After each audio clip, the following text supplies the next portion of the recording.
A ver, arrancamos con esta semanita que decíamos, en principio, todo listo parece para el traspaso, una transición en la que el diálogo estaba mucho más fluido cuando recién se da el triunfo de Alberto Fernández que ahora, ¿no? Sí, y acá tenemos, Nuria, a un integrante de la transición, le podemos preguntar en vivo qué pasó de ese equipo que parecía que iba a trabajar en conjunto con el gobierno y ahora las cosas parecen detenidas. No, yo creo que hay la posibilidad, todavía no nos hemos juntado.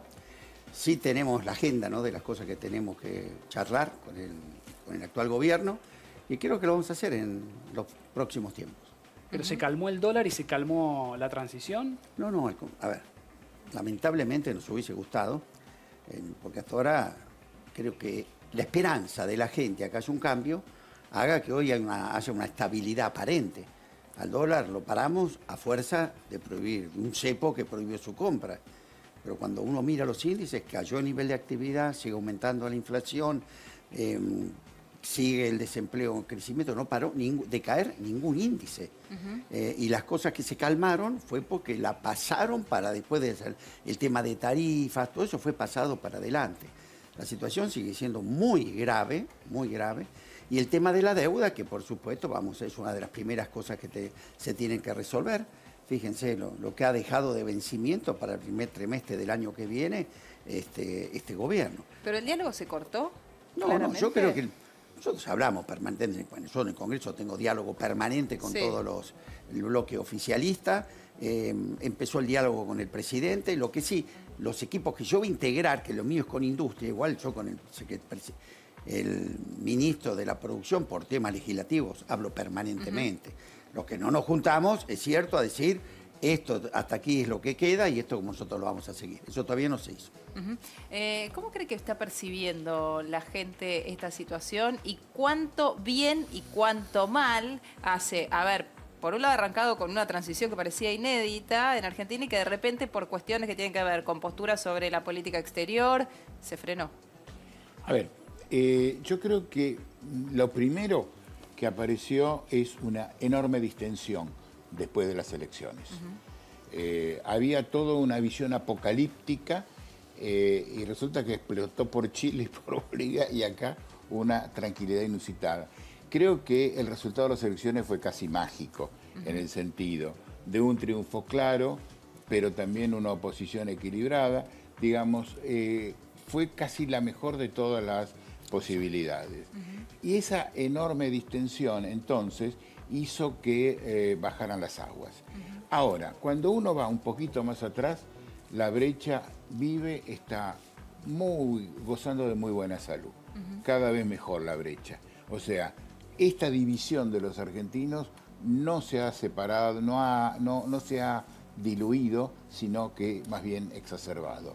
Y cuando uno me pregunta qué va a pasar a futuro, según a quien haya votado, parece que estuvieran hablando de dos países distintos. Bueno, ahí es un poco la teoría Marcos Peña, que la grieta viene de abajo hacia arriba.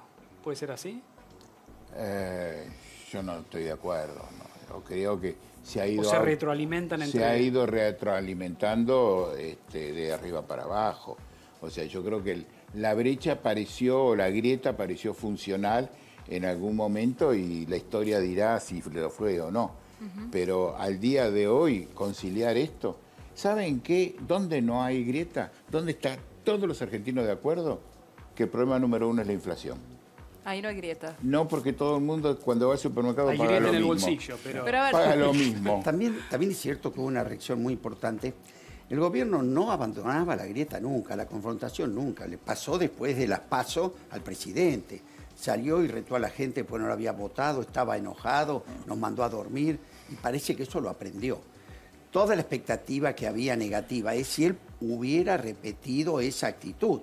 Se ve que, bueno, alguien lo ha asesorado, sí, hubo una se habrá tomado comprensión una en el semana Marcos electorado, Peña. pero es cierto después que el discurso del PRO fue para el lado duro y las figuras pasaron a ser Pichetto, Patricia Bullrich, el propio Macri con un discurso muy duro, ¿no? o sea, llegó a la utilización de esa grieta también. Sí, pero claro, pero después que nunca la habían abandonado. Después de la elección, el discurso de Macri no fue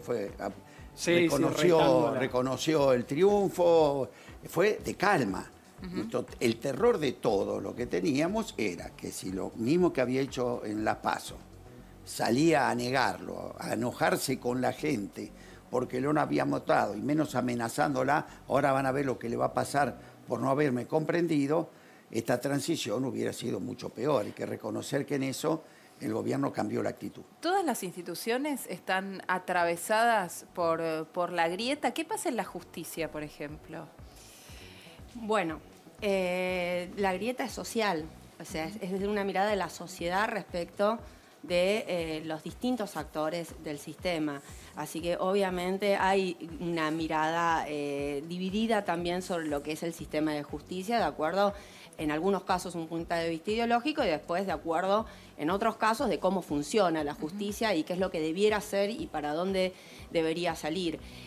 No obstante, hay una mirada común del sistema que tiene que ver con que hoy se tiene una mirada de desconfianza, se tiene una mirada de con un disvalor, digamos, porque sienten que el sistema judicial no le devuelve a la sociedad lo que la sociedad necesita.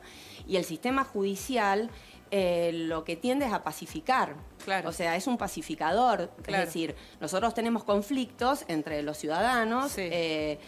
No solo ciudadanos, respecto con las instituciones, etcétera, y buscamos ese tercero imparcial que lo resuelva. Cuando la sociedad entiende que ese sistema no le está funcionando, no le está respondiendo, porque o no puede acceder a la justicia, o bien cuando accede tiene plazos realmente que son desmedidos o no razonables, como hablamos nosotros, bueno, naturalmente se genera una mirada de muchísima desconfianza y descreimiento. ¿Y se puede regenerar eso? ¿Tarda mucho tiempo en regenerarse la confianza? Digo, como en la vida misma. ¿Cómo se trabaja para regenerar la confianza, para reconstruir? Yo creo que, de acuerdo, el problema que mayormente tiene la sociedad respecto de la justicia es el tema de la mora. Es decir, ir ante la justicia y que se tarden 8, 9, 10 años para que la resuelva, eso hace que ni siquiera la persona sea la misma que fue a plantear el conflicto. Uh-huh.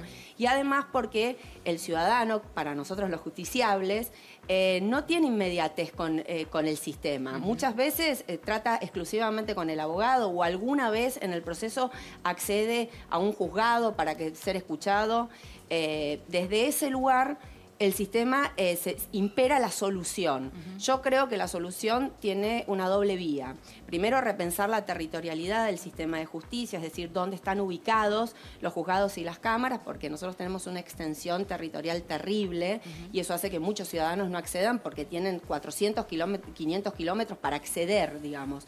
El abogado también para recorrer, eso desde el punto de vista del trabajo. Y después, la digitalización total de la justicia federal, que se ha ido en nivel de avance. De hecho, los procesos que han sido digitalizados disminuyeron de 6 años a 1 año una uh-huh. tramitación, que es un plazo profundamente razonable. Uh-huh. Pero repensar la territorialidad, que tiene que ver con el acceso, que es lo más importante que hay que solucionar, sin pensar con la digitalización y la conectividad de la República Argentina, va a hacer que sea muy difícil solucionarlo. Uh-huh. Sí, es interesante lo que dice Marina, porque si lo llevamos al plano político, la justicia no está vista como un tercero, ¿no? Acá lo que se está viendo es, desde el kirchnerismo se ve a los jueces como parte de lo que se llama ahora el lawfare, de un ataque para presuntamente atacar a sus dirigentes políticos, e incluso se vio cierta celeridad que está reclamando la sociedad a nivel general, como si uno pudiera dividir la justicia a nivel general y la justicia a nivel político.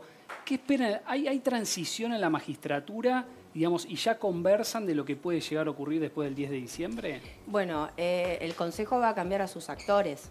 Obviamente tenés uno que es representante del Poder Ejecutivo, o sea que ya de por sí va a cambiar, y van a cambiar algunos de los estamentos integrantes de los estamentos políticos. Por ejemplo, la senadora Inés Brizuela Doria asume como intendenta de La Rioja. Desde ese lugar van a cambiar las miradas. Desde el punto de vista del concepto sobre lo que se concibe el sistema de justicia, bueno, me parece que se irán teniendo algunas visiones distintas e iremos trabajando en ese sentido, de acuerdo a la visión que tenga cada uno. Yo represento a los abogados. Nosotros tenemos una visión apolítica del sistema de justicia, a diferencia de los estamentos políticos. Y nosotros creemos que la mirada que se le tiene que dar a lo que es el mejoramiento del sistema de justicia tiene que ser con la mirada del abogado, que de ninguna manera va en detrimento de la mirada de los otros estamentos. Lo que pasa es que nosotros tenemos una mirada mucho más universal sobre qué es lo que falla y qué es lo que está bien en la justicia, porque tampoco está todo mal. A ver, En el mes de julio del año pasado yo recorrí el país completo, todas las provincias de la República Argentina, porque mi cargo lo votan los abogados de todo el país. Y ahí tuve claro dos diagnósticos contrapuestos. Un diagnóstico que tenía que ver claramente con cientos de personas, estoy hablando de magistrados, empleados, funcionarios y abogados, que trabajan muchísimo por tener un gran sistema de justicia y muchas veces con muy poco. Y este diagnóstico, digamos, opuesto, que tiene que ver con esta falta de accesibilidad y rapidez del ciudadano para poder solucionar sus conflictos ante ella. Esa mirada que nosotros tenemos, que por cierto tenemos la parte más incómoda del sistema, creo que es la que tiene que imperar en el Consejo para avanzar en esto que es la resolución de ese problema.